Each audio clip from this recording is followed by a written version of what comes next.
When people say human trafficking, the first thing they think of is people being brought in from other countries. And it's like, no. It's in the high schools here. It's in the group homes here. It's in your backyard.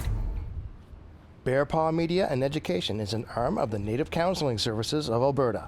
Their production, Into the Light, was created to teach, especially Indigenous people, about the dangers and warning signs of human trafficking. After visiting 50 communities, it became clear that human trafficking hits the Indigenous community especially hard, and more education was needed to fight it. Marlene Orr is the CEO of Native Counselling Services of Alberta. And then when we look at the data that's out there of survivors of human trafficking, the majority, over 50% of the people that are trafficked are Indigenous women and girls, despite making up, 5% of the population? And so we very quickly realized that we had to do some education in our communities. Financed by the Provincial Public Safety Department, Into the Light shows that now even preteen girls are being targeted by predators at powwows, group homes, and online.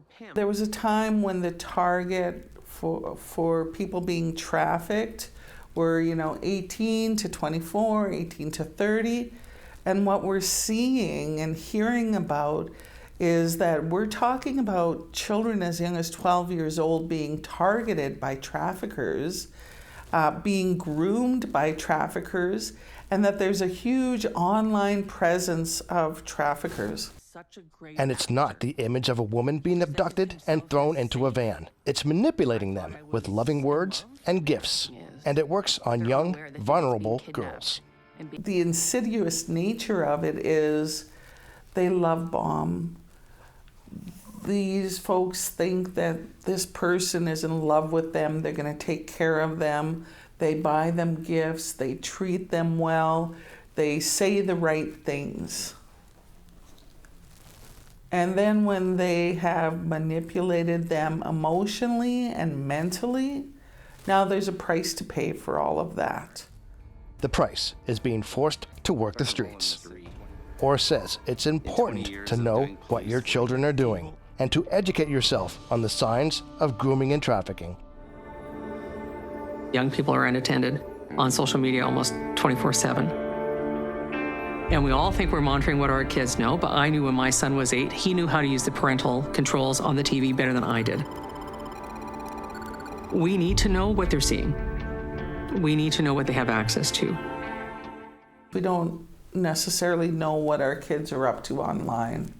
I think that's really important for parents to really familiarize themselves with the signs of someone being trafficked, and to really work on that relationship with their child, so that they can be aware of who's talking to them about what.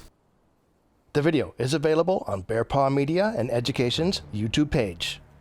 Chris Stewart, APTN National News, Edmonton.